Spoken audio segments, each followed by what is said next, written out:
Hey guys, it's Stephanie. Welcome back to my YouTube channel.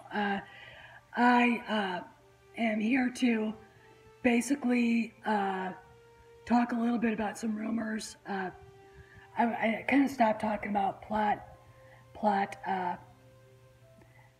rumors coming out from episode 9, but a couple of these are pretty interesting.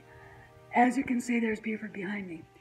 And I'm going to leave a link to the video I did yesterday for Craig. Hit the like button here. Subscribe, hit the bell, share away. Go look at the video in the description box. Watch it. There are links to his fundraising in the description. Please give what you can. Craig for Reviews for You really needs our help.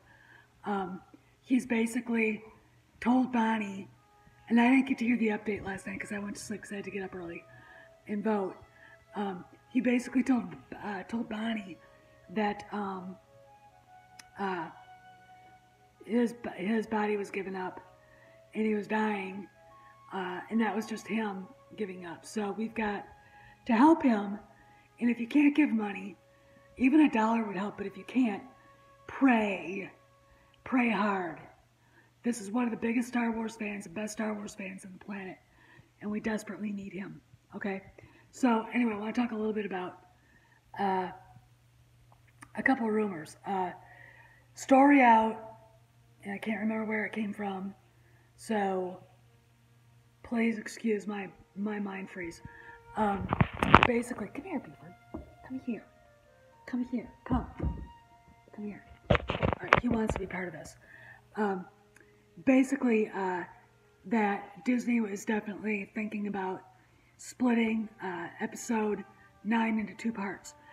I've been saying that for weeks, so it looks like that's happening. Then we have this Matt Smith, who used to play Doctor Who. The rumor that he's playing the young Palpatine, which actually makes a lot of sense. It also, I surmise, and this is my speculation here, that it's going to show that Snoke is actually Plagueis. I don't know what it means. It will have ramifications for Kyle Ron and Rey.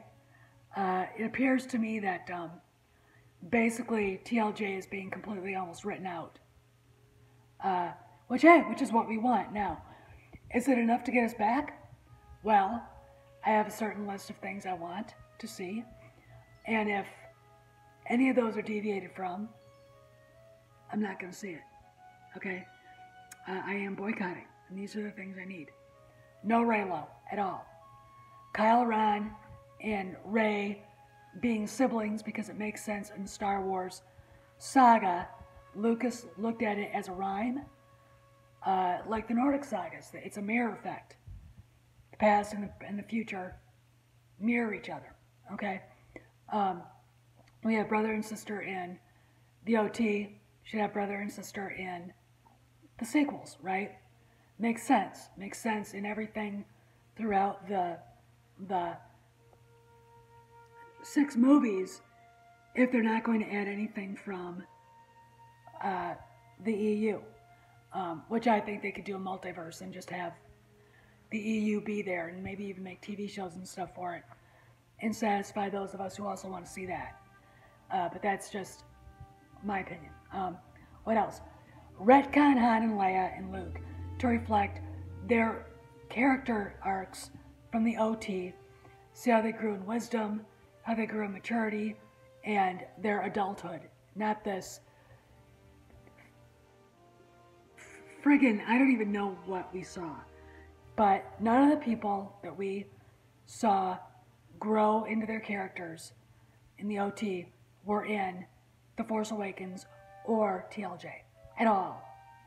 There was no character arc for them.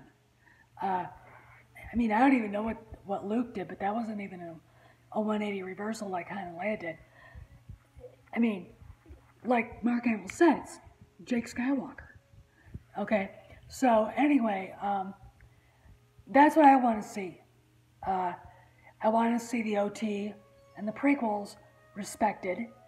Uh, and, you know, if all that happens, I'll be there.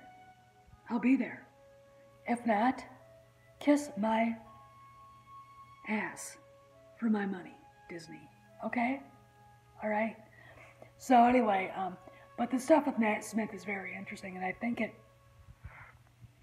if they're doing flashbacks and sort of a historical perspective to how the Emperor, because he was supposed to actually be mentioned in TLJ. In fact, do you guys remember the toy, the Snoke toy, with the hologram of Palpatine?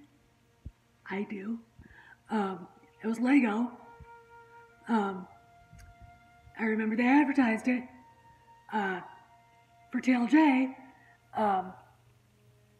So if Palpatine's in this as a flashback, as a Sith ghost, for a historical perspective on everything, it will be very, very cool, very, very interesting. And this bodes well if it's real, because then it's going to be easier for JJ to fix what Rian Johnson broke. And as I've told you before, and I've been right, just as Craig was right, that JJ hates Rian Johnson. He despises Kathleen Kennedy. He basically, this is my speculation, but from everything I've been told Iger he wouldn't take the directing job for 9 unless she was completely kept away from it, because all she does is interfere. So, and she's not a Star Wars fan. A lot of the people that were hired by Kennedy are not Star Wars fans. They could call themselves that, but they're not. So, I have cautious optimism, okay, on for this. So this is Steph signing out. And if you're a citizen of the United States and you haven't voted yet, get your butt out to vote. And don't just vote because someone else told you to vote. And don't vote the way they told you. Vote what you feel is right. Steph signing out. See you in the galaxy.